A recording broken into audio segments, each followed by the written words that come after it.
Sebelum kita masuk ke sesi inti, izinkan saya, Farah Farisya, memberikan sedikit latar belakang mengenai topik yang akan kita bahas hari ini. Seperti yang kita ketahui bersama bahwa UMKM memegang peran yang sangat penting dalam perekonomian Indonesia. Tetapi kenyataannya di lapangan masih banyak pelaku UMKM yang menghadapi tantangan besar dalam memanfaatkan pemasaran digital. Beberapa di antaranya masih belum familiar dengan media sosial, belum tahu cara promosi online atau terkendala waktu dan sumber daya. Yang menariknya, solusi yang sudah ada seringkali kurang sesuai dengan kondisi nyata pelaku UMKM. Terlalu teknis lah, terlalu rumit lah, ataupun tidak menjawab kebutuhan mereka secara langsung. Nah, disinilah pendekatan design thinking menjadi sangat relevan. Design thinking mengajak kita untuk melihat dari sudut pandang pengguna dalam hal ini. Jadi para pelaku UMKM itu sendiri, kita mulai dengan mendengarkan mereka, memahami mereka, lalu bersama-sama mencari solusi yang praktis dan bisa langsung digunakan. Jadi melalui pendekatan ini kita bisa membantu UMKM melakukan transformasi digital secara bertahap dengan cara yang lebih manusiawi, fleksibel, dan tentunya berdampak langsung. Hari ini kita akan melihat bagaimana keberhasilan pendekatan yang dijalankan oleh teman-teman mahasiswa kita dari kelompok 3 yang telah turun langsung ke lapangan dan merancang solusi yang disesuaikan dengan kebutuhan para pelaku UMKM. Sebelum kita lanjut, penting juga untuk kita memahami apa itu design thinking. Design thinking adalah sebuah metode pemecahan masalah yang berfokus pada kebutuhan pengguna. Jadi pendekatannya benar-benar berpusat pada orang yang akan memakai solusi tersebut. Metode ini bersifat kreatif, iteratif, dan kolaboratif, yang artinya kita tidak langsung melompat ke solusi, tetapi melalui proses yang dinamis, dan tentunya kita akan menggali masalahnya terlebih dahulu, berempati dengan pengguna, lalu kita bersama untuk mencari ide, prototipe, dan kita uji lagi. Tujuan akhirnya bukan sekedar solusi yang keren, tapi solusi yang benar-benar bisa dipakai, relevan, dan memberikan dampak yang nyata bagi pengguna tentunya. Karena itu, design thinking sangat cocok diterapkan dalam konteks UMKM yang butuh solusi praktis dan sesuai kondisi lapangan. Sebelumnya, dalam merancang solusi untuk UMKM, ada beberapa prinsip penting yang selalu kami pegang agar solusi yang dibuat benar-benar tepat sasaran dan berdampak nyata. Yang pertama adalah fokus pada pengguna, yang artinya kita memulai dari memahami kebutuhan dan tantangan yang dihadapi oleh pelaku UMKM. Kita tidak akan menebak-nebak, tetapi kita akan benar-benar mendengarkan langsung dari pelaku UMKM. Yang kedua, ada solusi yang kita tawarkan harus fleksibel dan mudah diimplementasikan. UMKM mempunyai keterbatasan waktu dan sumber daya, jadi solusinya harus bisa disesuaikan dengan kondisi mereka. Yang ketiga, ada kita mendorong adanya inovasi berkelanjutan. Jadi bukan hanya solusi sesaat, tapi mendorong UMKM untuk terus beradaptasi dengan perubahan pasar ke depannya. Yang keempat ada kita pastikan solusi yang dibuat itu praktis dan realistis, yang mudah diterapkan tanpa harus mempunyai keahlian teknis tinggi ataupun alat yang canggih. Dan yang terakhir, pendekatan kita selalu bersifat kolaboratif. Jadi UMKM kita akan dilibatkan sejak awal mulai dari identifikasi masalah sampai ke pengajuan solusi. Jadi mereka bukan sekedar menerima tapi juga menjadi bagian dari proses menciptakan solusi itu sendiri. Teman-teman, pendekatan design thinking terdiri dari 6 tahapan utama yang saling terhubung dan bisa dilakukan secara iteratif, yang artinya bisa diulang-ulang sesuai kebutuhan. Ini dia tahapannya. Yang pertama ada empathize ataupun empati. Di tahap ini, kita memulai dengan memahami langsung pengalaman dan perasaan pengguna. Caranya bisa melewati observasi, wawancara, ataupun ikut merasakan langsung situasi mereka. Tujuannya adalah benar-benar mengenali apa tantangan utama yang mereka hadapi. Yang kedua ada define ataupun definisi. Setelah mengumpulkan data, kita akan merumuskan masalah utamanya. Di sini kita akan menyusun problem statement atau pernyataan masalah yang spesifik dan relevan agar kita bisa fokus mencari solusi yang tepat sasaran. Yang ketiga ada idea ataupun ide. Inilah saatnya kita brainstorming. Kita mengumpulkan sebanyak mungkin ide solusi tanpa langsung menghakimi apakah idenya bagus ataupun tidak.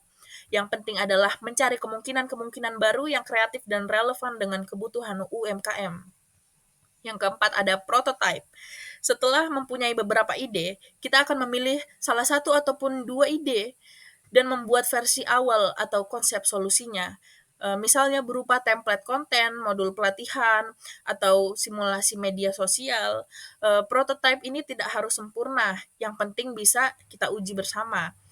Yang kelima adalah tes. Di tahapan tes, prototipe tadi akan diuji langsung ke pengguna UMKM. Jadi kita akan melihat respon mereka, meminta masukan dan mempelajari apa yang masih kurang ataupun yang perlu dibaiki. Tahapan ini sangat penting karena kita bisa memperbaiki solusi berdasarkan umpan balik nyata. Dan yang terakhir ada BMC, Business Model Canvas. Setelah solusi mulai terbentuk, kita menggunakan Business Model Canvas untuk menyusun model bisnisnya. Ini berguna untuk merancang bagaimana solusi tersebut bisa berkelanjutan, siapa penggunanya, apa nilainya, melalui saluran apa disampaikan, serta dari mana biaya dan pemasukan akan datang.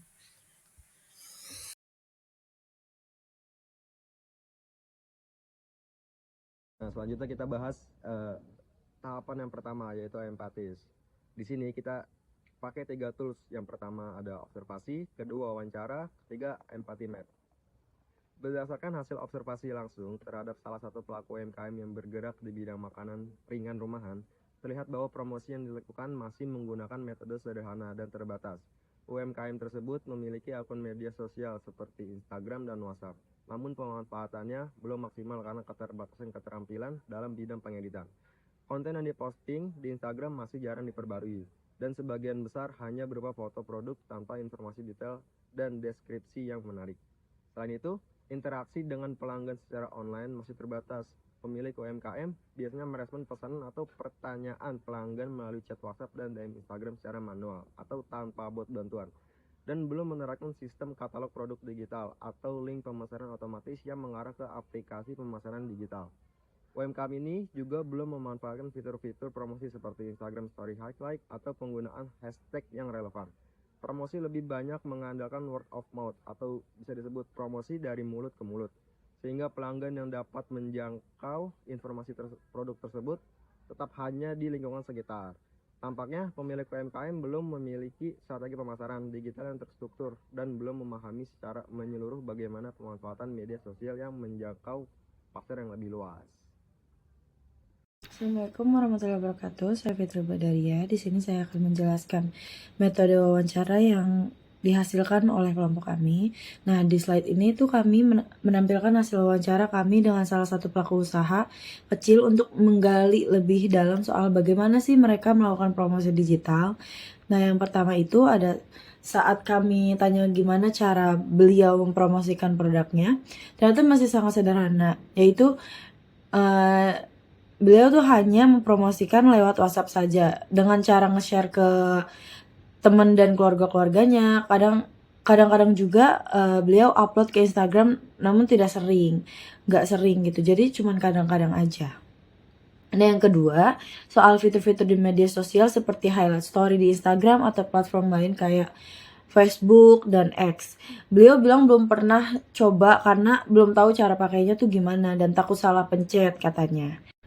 Nah, yang ketiga ini pas ditanya apa promosi yang dilakukan itu udah efektif apa belum gitu. Nah, beliau tuh ngomong sejauh ini sih lumayan katanya gitu. Kebanyakan pelanggan datang dari yang udah pernah beli sih sebelumnya alias pelanggan lama. Jadi efek promosi masih terbatas ke orang-orang yang udah kenal usaha beliau begitu. Nah, yang keempat, beliau juga cerita soal kesulitan bikin konten promosi. Bingung mau mulai dari mana, dan merasa nggak punya skill desain aja gitu. Nah, kadang juga bingung harus nulis caption seperti apa sih biar menarik gitu. Dan juga beliau ini kan mengerjakan semuanya itu sendiri. Jadi masih belum banyak waktu gitu loh untuk belajar mendalami tentang desain promosi kayak gitu. Yang kelima ini untuk penggunaan aplikasi jualan online seperti Tokopedia, Shopee, atau GoFood, beliau tuh belum tertarik karena alasannya katanya karena ngerasa usahanya tuh masih kecil, jadi beliau tuh masih ragu dan belum yakin sepenuhnya gitu. Dan juga beliau belum yakin karena belum tentu beliau tuh bisa ngatur semuanya sendiri kayak gitu. Dan terakhir, harapan beliau ke depannya tuh apa sih? Beliau tuh pengen banget promosinya itu bisa lebih menarik dan bisa menjangkau pelanggan dari luar daerah juga. Tapi tetap butuh panduan yang gampang dimengerti juga supaya nggak bingung nih saat mulai belajar. Jadi setelah sesi wawancara kami selesai, kami memberikan sedikit saran dan juga contoh yang bisa ibu ini pelajari gitu. Saya akan menampilkan hasil dari empathy map dari wawancara dengan salah satu pelanggan UMKM kue lokal bernama Hanum. Tujuan dari empathy map ini adalah untuk lebih memahami pengalaman, kebutuhan, dan perasaan pelanggan saat berinteraksi dengan produk UMKM tersebut. Bisa kita lihat berada di atas, yaitu apa yang dipikirkan dan dirasakan oleh Hanum. Dari hasil wawancara, Hanum mengaku sering bingung saat ingin melihat semua varian produk karena tidak ada katalog yang resmi. Ia merasa produk ini enak dan harganya terjangkau, tapi sayangnya belum banyak dikenal oleh orang banyak. Hanum pun ragu untuk membagikan informasi kepada teman karena tidak ada media promosi yang resmi. Selain itu, ia merasa kurang nyaman karena harus menanyakan informasi produk satu persatu lewat chat. Lalu apakah yang didengar oleh Hanum? Hanum mengetahui produk ini melalui rekomendasi teman ataupun keluarga. Informasi produk biasanya dikirim secara manual melalui WhatsApp dan tidak ada media promosi ataupun video dan audio yang menjelaskan produk. Terkadang ia juga mendapat informasi secara lisan saat bertemu langsung dengan orang lain. Bisa lihat sebelah kanan, ada apa yang dilihat oleh Hanum. Menurut Hanum, postingan di Instagram UMKM ini masih sangat sederhana, hanya berisi foto biasa, foto makanan tanpa keterangan yang lengkap.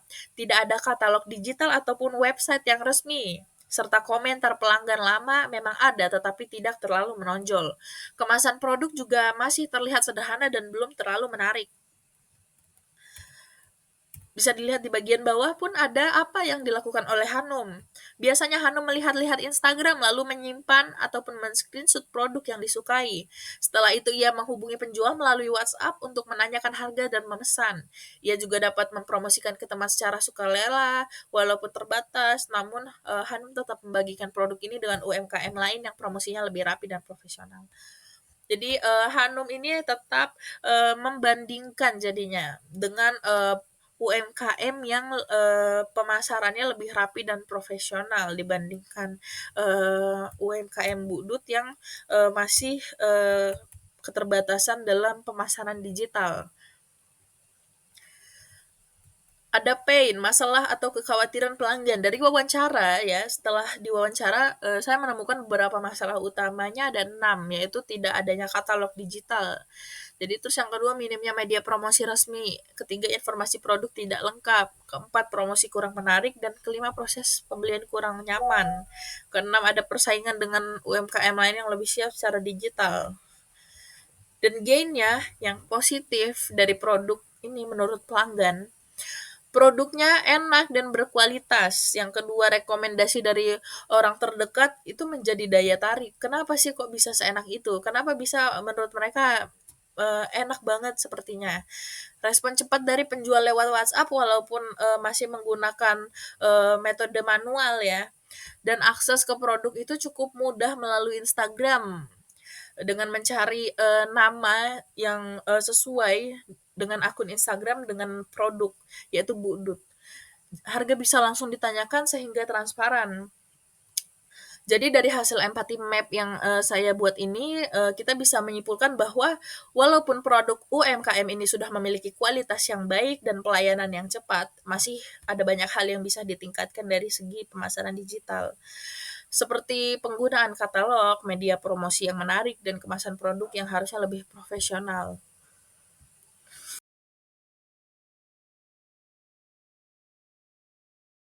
Saya Eka Amanda Yulianti. Di sini saya akan menjelaskan tahap define metode affinity diagram.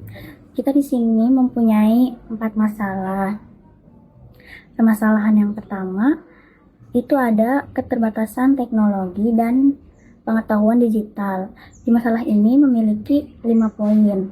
Poin yang pertama itu ada saya gaptek dan takut salah pencet. Artinya seseorang ini tidak pandai dalam menggunakan aplikasi digital masa kini. Yang poin yang kedua itu belum tahu cara pakai fitur highlights di story Instagram. Yang ketiga, kita belum pernah menggunakan aplikasi belanja online seperti Shopee, Tokopedia, dan lain-lain. Poin yang keempat, saya belum yakin bisa mengelola itu sendirian. Artinya dia butuh orang lain atau dia butuh pendamping untuk membantu dia dalam mengelola usaha itu. Poin yang kelima yaitu butuh panduan yang mudah dipahami. Permasalahan yang kedua yaitu kesulitan dalam membuat konten. Di permasalahan ini memiliki 4 poin.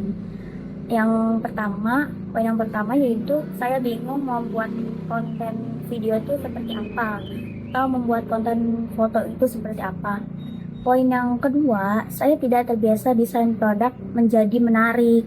Jadi tampilan hasilnya itu kayak ya udah biasa aja, nggak ada desain apapun yang menarik.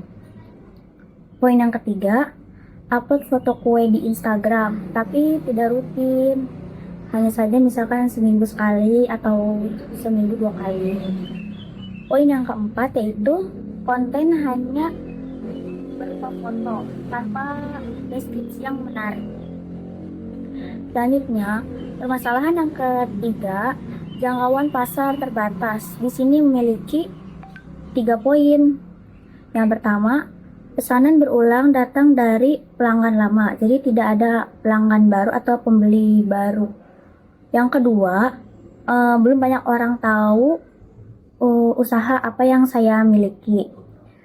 Yang ketiga, promosi hanya menjangkau lingkungan sekitar. Permasalahan yang keempat yaitu harapan untuk perkembangan usaha. Di sini hanya memiliki 2 poin saja. Poin yang pertama, saya ingin promosi usaha saya menjadi lebih menarik. Poin yang kedua, ingin menambah pelanggan dari luar daerah. Dalam proses design thinking kami juga menggunakan metode 5 Whys untuk menemukan akar masalah dari kurang optimalnya promosi digital pada UMKM Dapur Bu Dut. Masalah utamanya adalah Bu Dut tidak terbiasa membuat desain dan tidak tahu konten seperti apa yang harus ia buat. Lalu kami akan bertanya mengapa sebanyak 5 kali. Berikut pertanyaan yang kami tanyakan. Kenapa promosi digital belum menjangkau pasar yang luas? Kesimpulannya adalah karena konten yang dibuat tidak menarik dan tidak rutin diposting. Lalu kami bertanya yang kedua, mengapa kontennya tidak menarik dan tidak rutin? Kesimpulan jawaban dari Bukdut adalah tidak terbiasa membuat desain dan tidak tahu harus berbuat konten seperti apa. Yang ketiga ada, kenapa Bukdut tidak terbiasa membuat desain? Kesimpulannya adalah karena minimnya pengetahuan digital dan belum pernah mengikuti pelatihan. Yang keempat, mengapa belum pernah mengikuti pelatihan digital? Karena tidak ada panduan yang mudah dan sesuai untuk usaha rumahan seperti milik Bu Dut. Yang terakhir, mengapa belum tersedia panduan praktis yang sesuai? Kesimpulannya adalah karena sebagian besar pelatihan dan digitalisasi ditunjukkannya hanya untuk UMKM menengah besar, bukan usaha kecil rumahan. Jadi, akar masalahnya bukan hanya soal kemampuan desain, tetapi juga karena kurangnya akses ke pelatihan praktis dan panduan digital yang relevan untuk skala usaha kecil rumahan.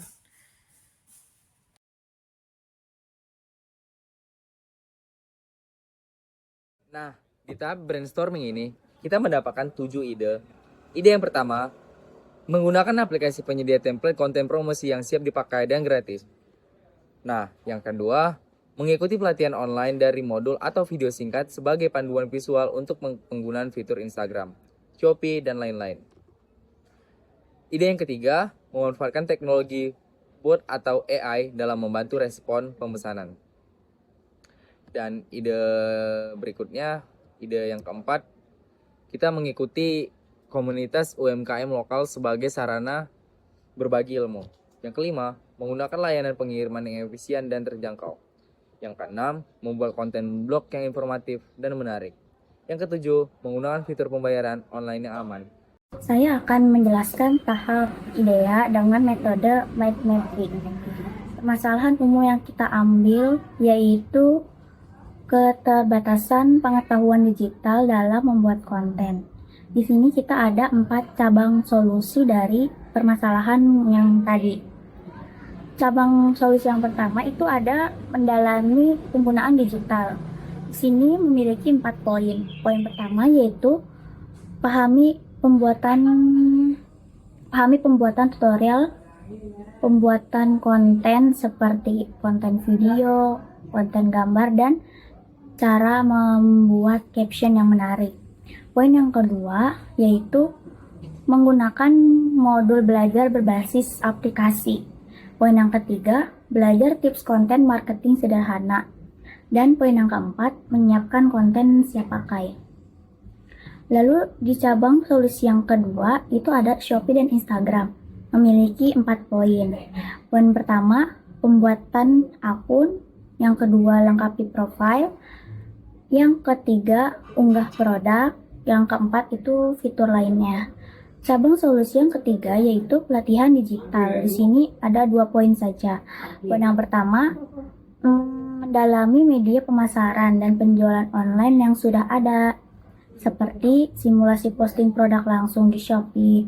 Poin yang kedua yaitu pemasaran digital untuk pemula. Dan cabang solusi yang terakhir yaitu yang keempat, solusi pengembangan konten. Ada 2 poin. Poin yang pertama, mengikuti komunitas dan bantuan dengan forum diskusi UMKM pemula. Poin yang kedua, di sini mengikuti pelatihan online, gratis ataupun berbayar, mengenai pemasaran UMKM untuk pemula.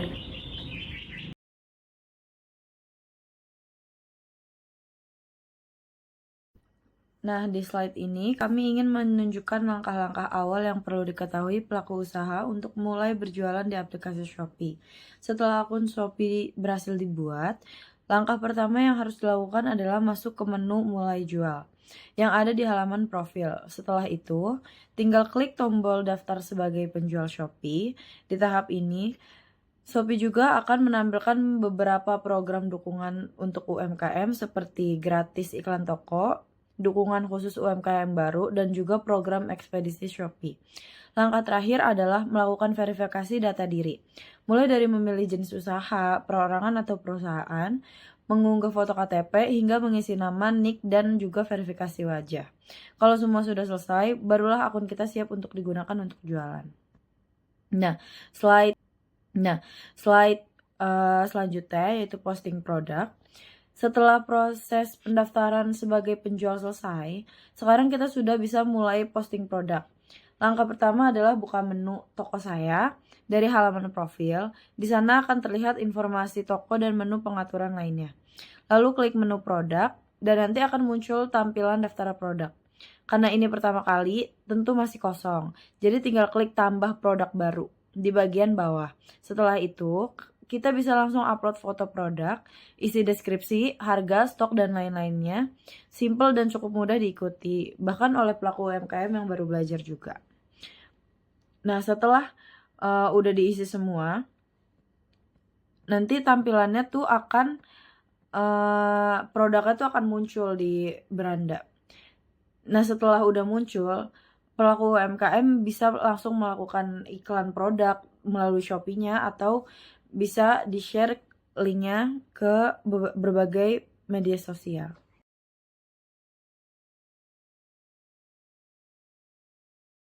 Di tahap wawancara ini, kita mewawancarai narasumber yang bernama Bunga Lestari, usia 25 tahun, pekerjaan karyawan swasta, frekuensi belanja di Shopee 3-5 kali per bulan, tanggal wawancara 5 Juni 2025.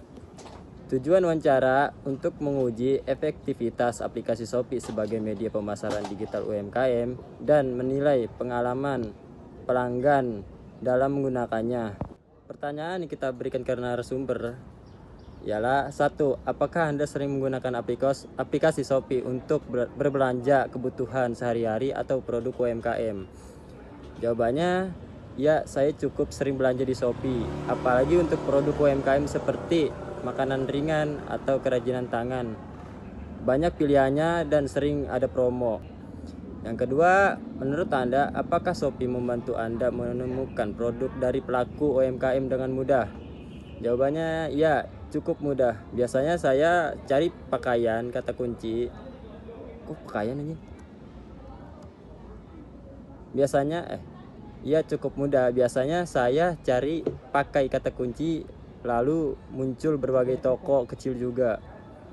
Yang ketiga, sejauh mana fitur-fitur Shopee membantu Anda dalam memahami produk sebelum membeli? Misalnya deskripsi foto produk, ulasan pelanggan, dan lain-lain. Jawabannya, deskripsi produk di Shopee menurut saya sangat membantu. Biasanya saya langsung melihat penjelasan ukuran, bahan, cara pakai, atau tanggal kadaluarsa. Kalau makanan kalau lengkap, saya jadi lebih yakin buat beli. Yang keempat, apakah deskripsi produk di toko-toko UMKM sudah cukup jelas dan informatif menurut Anda? Jawabannya, beberapa toko sudah jelas, bahkan sampai kasih tips menggunakan atau info tambahan. Tapi ada yang masih kurang detail, hanya tulis nama produk dan harga. Kalau begitu saya jadi ragu untuk beli. Yang kelima, saran Anda untuk UMKM dalam menggunakan Shopee sebagai media pemasaran.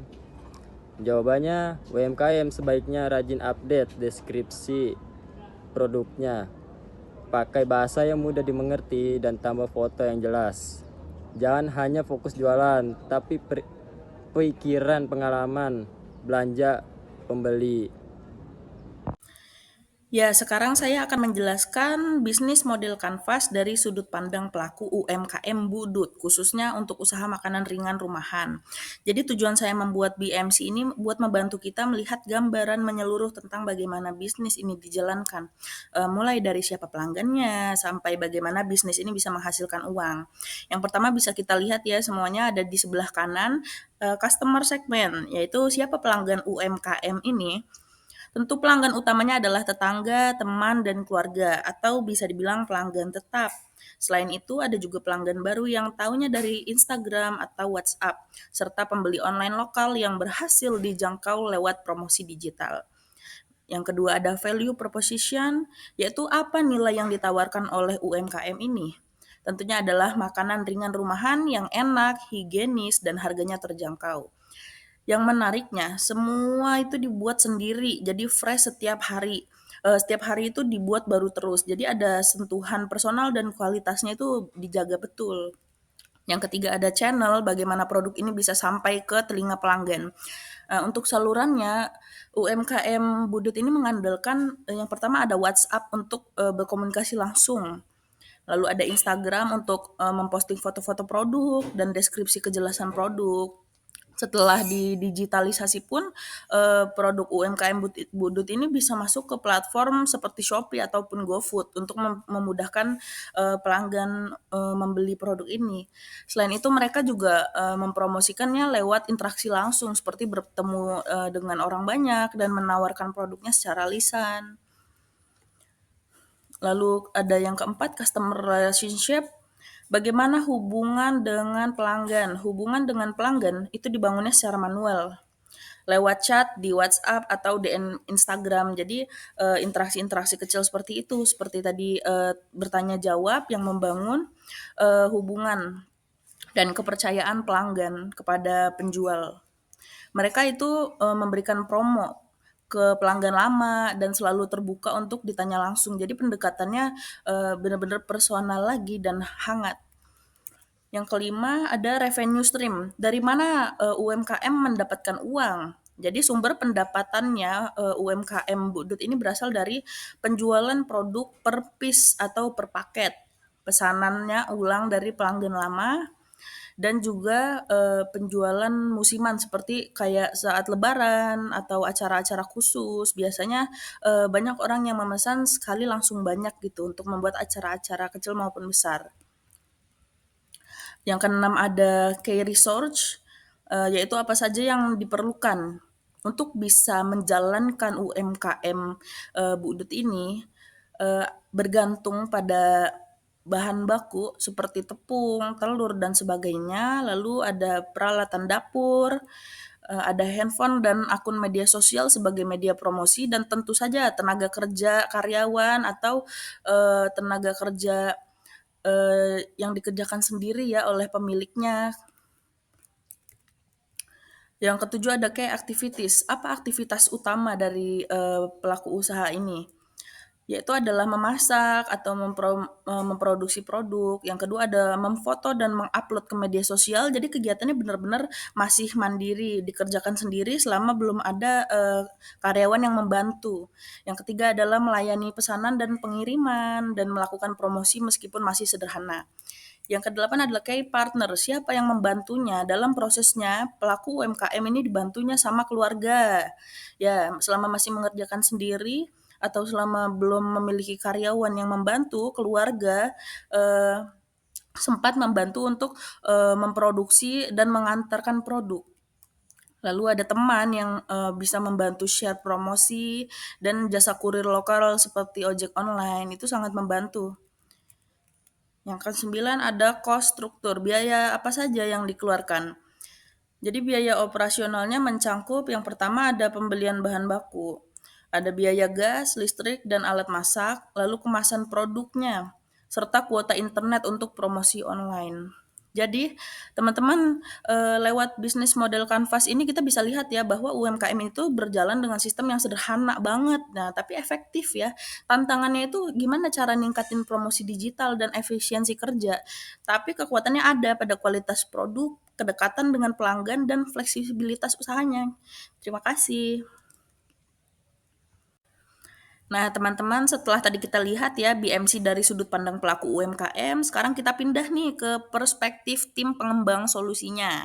Jadi, hasil dari, perspektif, kami sebagai mahasiswa yang, ingin membantu UMKM untuk mempromosikan, produksinya secara digital, dilihat lagi dari yang, sebelah kanan yaitu customer segment.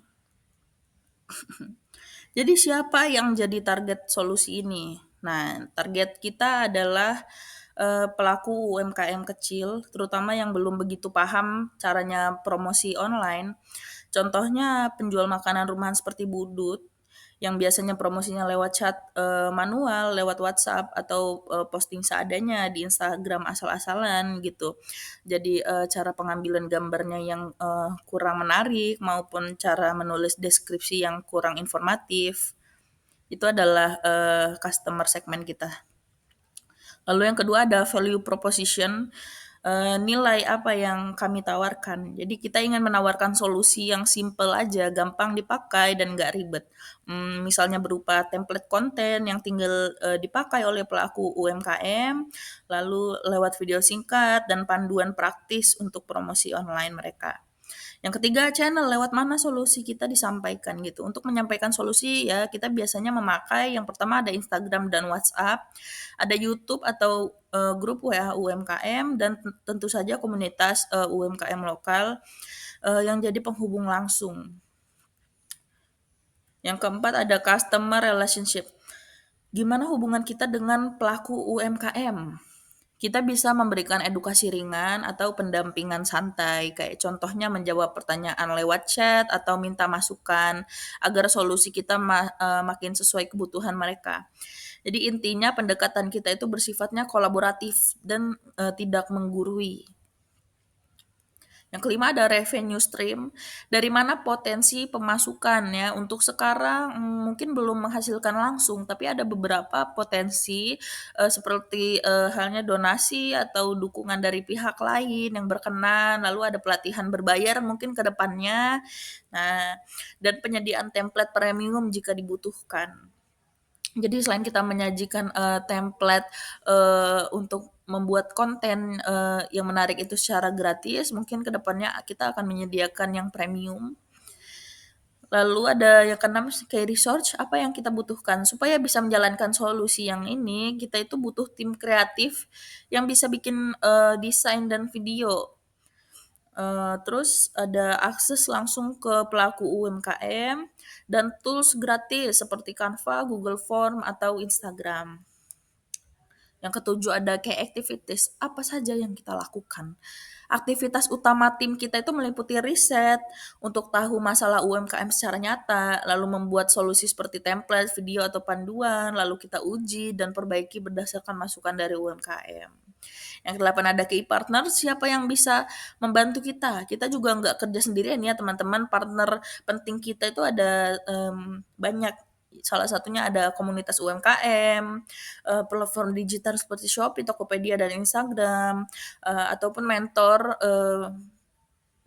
dan pembina dari kampus atau pemerintah gitu yang bisa kita ajak untuk membantu kita.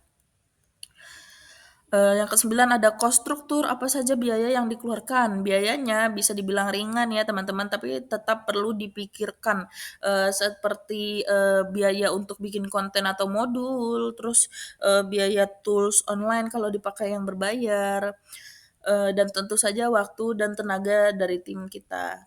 Jadi, BMC ini menggambarkan bagaimana tim pengembang solusi bisa memberikan bantuan nyata ya ke UMKM secara sederhana dan relevan. Fokus utamanya itu bukan pada teknologi yang canggih, tapi pada solusi yang mudah dipahami dan langsung bisa dipakai oleh UMKM. Terima kasih banyak teman-teman. Sekarang kita akan membahas SWOT, analisis dari sisi pelaku UMKM. Analisis ini itu penting banget ya teman-teman, buat kita melihat kekuatan, kelemahan, peluang dan ancaman yang dihadapi oleh pelaku UMKM. Jadi yang pertama itu ada kekuatan, strength, beberapa hal yang jadi keunggulan pelaku UMKM ini adalah yang pertama ada produk yang dijual itu buatan sendiri, jadi rasanya khas dan enak. Yang kedua ada sudah punya pelanggan tetap, ya misalnya tetangga, teman, atau keluarga. Yang ketiga ada tanggap dan cepat balas pesanan lewat WhatsApp. Jadi pelayanannya ini terasa personal. Intinya mereka tuh kayak punya hubungan yang baik dengan pelanggan dan produk yang bisa diandalkan. Weakness, kelemahan. Ya walaupun banyak juga kekuatannya, kelemahannya ini masih ada tantangannya dari sisi internal, yaitu yang pertama ada kurang paham cara promosi di media sosial. Yang kedua ada jarang update konten di Instagram dan belum terbiasa memakai aplikasi jualan online seperti Shopee atau Tokopedia. Ini menunjukkan ada masalah dari pengetahuan digital yang perlu diperbaiki. Nah, lalu yang ketiga ada opportunities, yaitu peluang. Di sisi peluang ini sebenarnya banyak banget ya, banyak banget. Jadi semakin banyak orang yang suka beli makanan kita secara online gitu loh. Dan ada banyak aplikasi gratis yang bisa bantu promosi seperti Canva, Shopee, dan Instagram. Terus juga karena online, mereka bisa menjangkau pembeli itu lebih luas. Jadi nggak cuma lingkungan sekitar situ-situ aja gitu.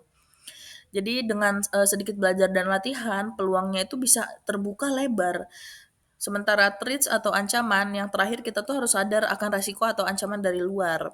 Yang pertama ada banyak pesaing yang sudah lebih dulu jago promosi online. Yang kedua ada ketakutan atau kecemasan akan salah pakai teknologi, dan yang terakhir tren pasar yang bisa cepat berubah. Jadi selera pelanggan itu juga bisa ikut berubah. Nah ini, tren pasar yang cepat berubah ini bisa jadi catatan gitu bahwa UMKM itu perlu fleksibel ya dan, mau belajar untuk hal-hal baru. Jadi, dari SWOT ini kita bisa simpulkan bahwa, pelaku UMKM mempunyai potensi yang besar, tetapi tetap butuh dukungan dan, pendampingan untuk bisa naik kelas secara digital.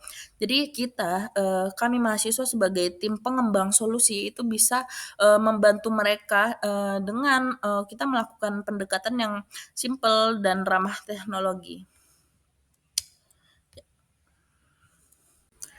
Sekarang kita lihat dari analisis SWOT dari sisi tim pengembang solusi.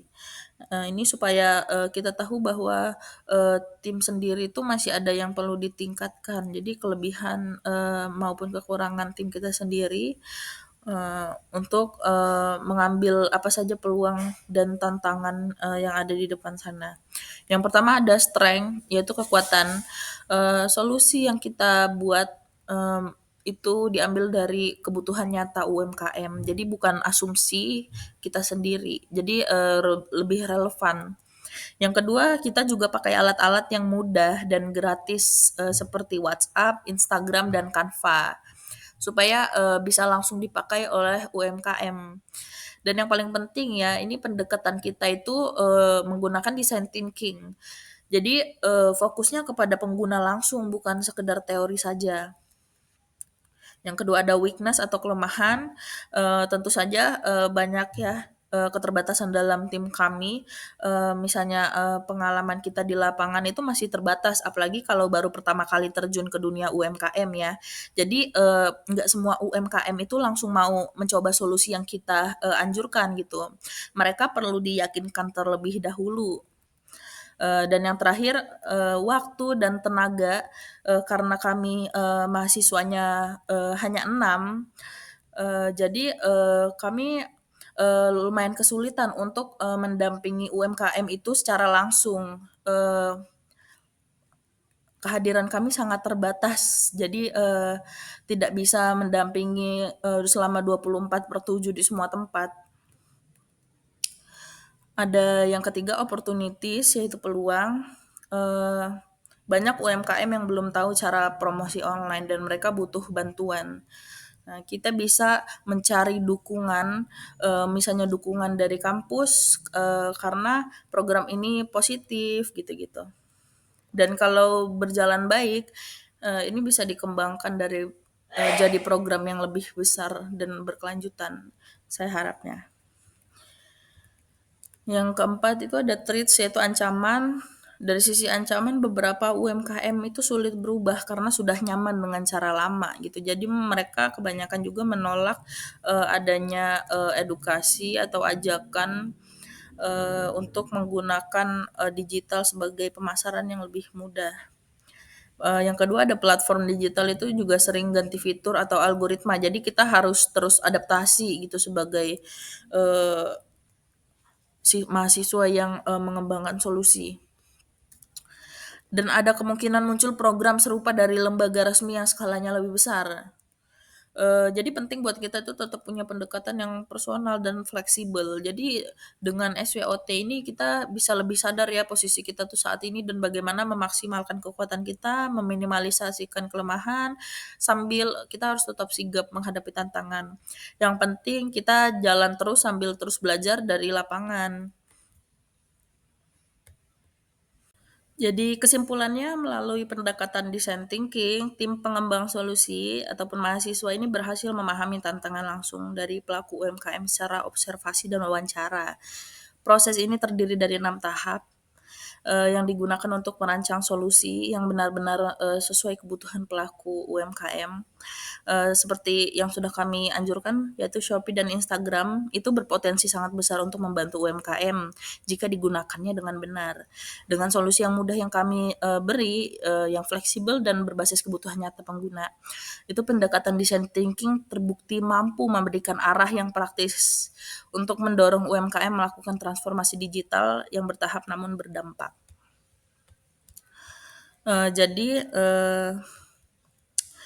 melalui design thinking ini kita nggak cuma bikin solusi yang keren gitu di atas kertas, tapi solusi yang praktis, relevan, dan berdampak nyata. Dengan pendekatan ini transformasi digital untuk UMKM bisa dimulai secara bertahap, tapi hasilnya tetap terasa. Terima kasih teman-teman.